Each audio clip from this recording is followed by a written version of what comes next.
My dear students, हम lesson number 11 पढ़ रहे हैं। लेसन नंबर 11 में हमने पेज नंबर 142 तक लास्ट में हमारे दो कैरेक्टर की ये 3 लाइंस जेरार्ड इंट्रोडर और जेरार्ड डाली गई थी, उससे पहले कि हमने कंप्लीट कर लिया।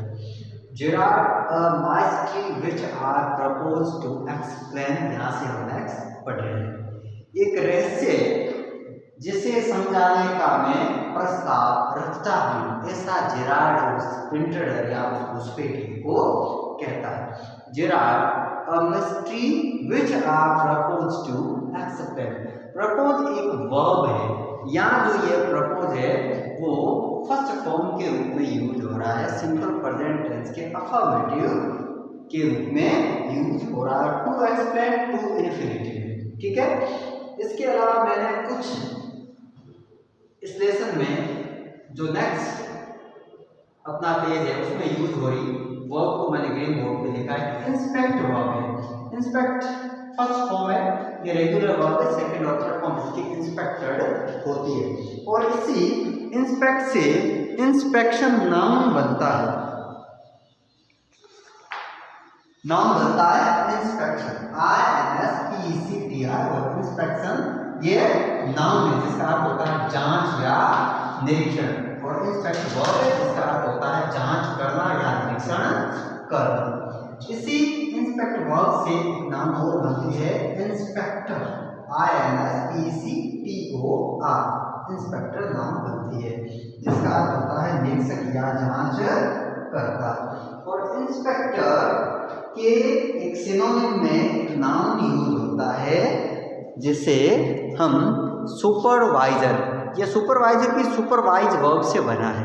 सुपरवाइज वर्ब होती है और सुपरवाइज से नाउन बनता है सुपरवाइजर, और इंस्पेक्ट वर्ब होती है, इंस्पेक्ट से नाउन बनता है inspector.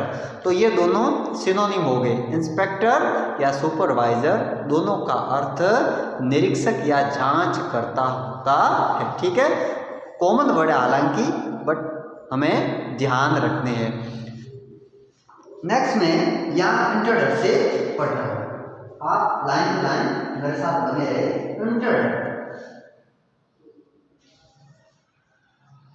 disregarding him, you phone your orders and sometimes you go away suddenly and come back just the same. Those are just the things I want to do। घुसपैठिया Gerard की बात को कम महत्व देते हुए या न के बराबर महत्व देते हुए कहता है, तुम अपनी चीजें मंगवाने के लिए फोन पर आदेश देते हो और कभी कभी तुम अचानक बाहर चले जाते हो और उसी प्रकार वापस भी आ जाते हो। Those are just the things I want to do। और ये बिल्कुल वैसा ही है जो मैं करना चाहता हूँ। Hearing about you was one of my luckiest breaks। तुम्हारे बारे में सुनना मेरे लिए सबसे ज्यादा या सर्वाधिक भाग्यशाली मौका था। Luckiest breaks। Gerard, apparently you haven't the intelligence to ask why I am invested in this cloak of mystery। Gerard कहता है कि ये बात स्पष्ट है कि तुम में इतनी बुद्धि नहीं है कि तुम पूछो कि मैं इस रहस्य में चोगे में समय क्यों बिता रहा हूँ। Why I am invested in this cloak of mystery। ये क्लोक जो वर्ड है वो CLOAK की स्पेलिंग को दिए, ठीक है। ये क्लोक लोगा चोगा या लबादा जो यूज करते हैं, बड़ा वाला जो ओवरकोट रहता है, लूज अपर क्लोथिंग जिसे कहते हैं। तो जेरार्ड कहता है कि मैं इस बड़े चोगे या लबादे में क्यों हूं। Next page, intruder, preparing to shoot as I said before। Preparing to shoot as I said before, this conversation bored me। घुसपैठिया कहता है कि प्रिपेयरिंग टू शूट, वो गोली चलाने के लिए तैयार होते हुए, जैसा कि मैंने पहले कहा था, इस प्रकार की बातचीत से कन्वर्सेशन वार्तालाप या बातचीत के लिए यूज होता है। दिस कन्वर्सेशन बोर्ड मी, इस प्रकार की वार्तालाप से मैं ऊब जाता हूँ, बोर हो जाता। Gerard, don't be a fool, Gerard कहता है मूर्ख मत बनो। If you shoot you will hang for sure, अगर तुम गोली चलाओगे तो तुम्हारी फांसी निश्चित रूप से होगी। You will hang for sure. If not as yourself, then as Vincent Charles Gerard. अगर स्वयं के रूप में नहीं तो विंसेंट चार्ल्स जेरार्ड के रूप में भी, पर तुम्हें फांसी पर चढ़ना ही होगा। Intruder, what is this? Intruder कहता है ये क्या है? What is this? Gerard, this is your big surprise.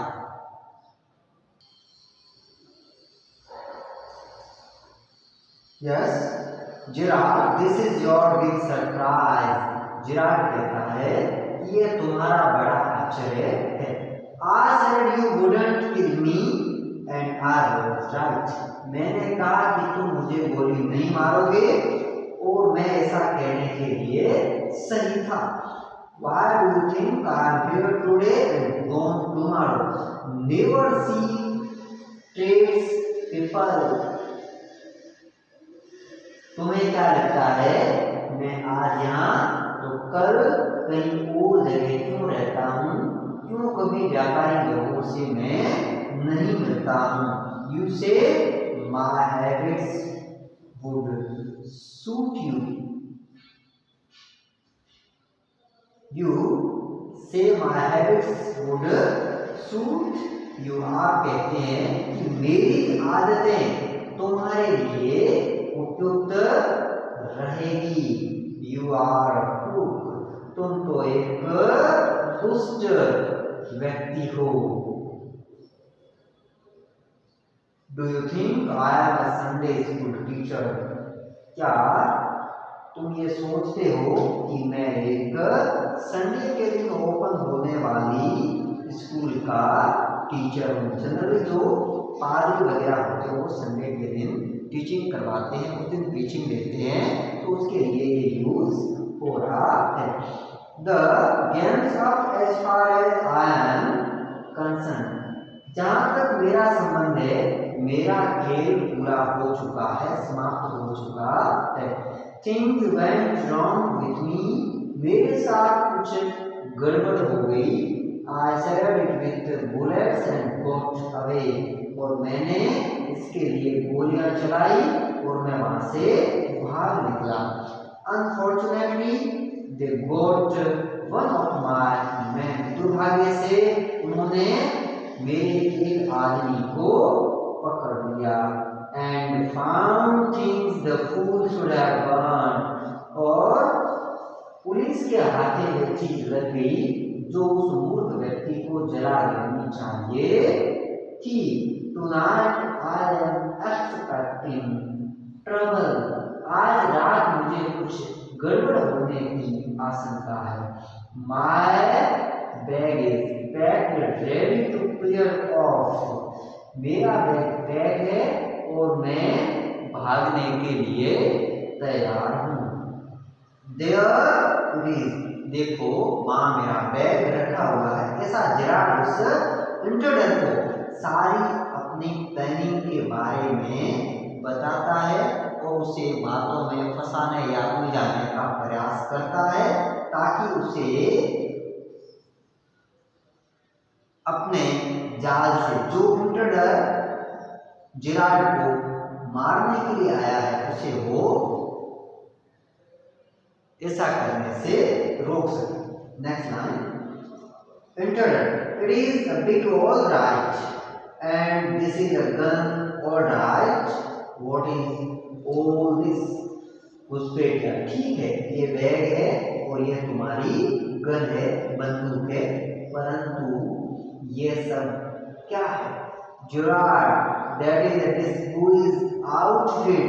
Gerard कहता है ये सारा मेरा वेश बदलने का सामान है। पहले उसने कहा था कि मैं लंबा वाला क्लोक चोगा जो पहनता हूँ, मैं खुद ही छुप करके यहाँ रहता हूँ और लोगों में सामान्यता में बाहर कम ही जाता हूँ। That is who is outfit. false false mustaches, नकली मूछें एंड व्हाट नॉट, और भी मेरे पास नकली क्या नहीं अर्थात सब कुछ है। Now do you believe me, क्या अब तुम मुझ पर विश्वास करते हो। Now do you believe me. Intruder musically I don't know, घुसपैठिया कुछ विचार मगन होकर कहता है मैं नहीं जानता। I don't know. I don't know को आप आई डू नॉट नो भी लिख सकते हैं, यह अब्रेविएट फॉर्म है। इसको संक्षिप्त रूप में जब हम डू नॉट को लिखते हैं तो डोंट लिखते हैं, ठीक है। और ग्रामेटिकली ये सिंपल प्रेजेंट टेंस का नेगेटिव सेंटेंस है। आई डोंट, ठीक है, जो लिखा हुआ आई डोंट नो, और ये हम इसे आई डू नॉट नो भी लिख सकते हैं। दोनों तरह से लिखा जा सकता है, लेकिन संक्षिप्त रूप में इसे कॉन्ट्रैक्टेड फॉर्म में डोंट लिखते हैं। अब ये नेगेटिव सेंटेंस जो होते हैं सिंपल प्रेजेंट टेंस के, इनमें जो प्लूरल सब्जेक्ट होता है, आई को यहाँ प्लूरल सब्जेक्ट कंसीडर किया गया है और आई के साथ हेल्पिंग वर्ब के रूप में हमने क्या यूज किया है, डू।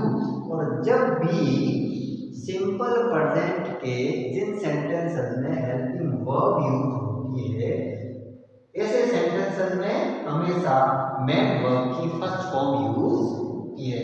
मेन वर्ब कहो या रूट फॉर्म कहो या फर्स्ट फॉर्म, तो ये नो की कौन सी फॉर्म लगी है, फर्स्ट फॉर्म लगी है। आई डू नो या आई डू नॉट नो, ये सिंपल प्रेजेंट का नेगेटिव सेंटेंस है। अगर इसी सेंटेंस को हम अफर्मेटिव फॉर्म में लिखें तो अफर्मेटिव फॉर्म में लिखने के लिए सीधा सब्जेक्ट के साथ मेन वर्ब की फर्स्ट फॉर्म यूज होती है। आई को सिंपल प्रेजेंट टेंस में प्लूरल कंसीडर किया गया है तो आई के साथ first form know as it is आ जाएगी। आई नो क्या आ जाएगा, आई नो मैं जानता हूँ। अगर हम सब्जेक्ट को चेंज करके यहाँ अगर ही और सी का यूज करें तो क्या हो जाएगा, he knows, she knows, but क्या रहेगा, I know, they know, we know, ठीक है। सिंपल प्रेजेंट टेंस के इन सेंटेंस से जुड़ा हुआ पहले हमने पूरा एक वीडियो जो हमारी ग्रामर सीरीज में है उसे आप दोबारा से देखें और उसके साथ में हमने एक्सरसाइज भी सॉल्व करी है। और सिंपल प्रेजेंट के हमारे 9th और 10th में एग्जाम में 2 से 3 सेंटेंसेस ग्रामर के सेक्शन में हमें हमेशा सीधे मिलते हैं। तो इस लेसन में सिंपल प्रेजेंट टेंस की कॉन्सेप्ट को यूज करते हुए काफी सेंटेंसेस बनाए हैं, ठीक है। नेक्स्ट जो जिराड से हम नेक्स्ट वीडियो में पढ़ेंगे। आप नियमित रूप से जो ग्रामर की सीरीज है उनकी वीडियोस देखते रहे, मेरे साथ बने रहे। Thank you.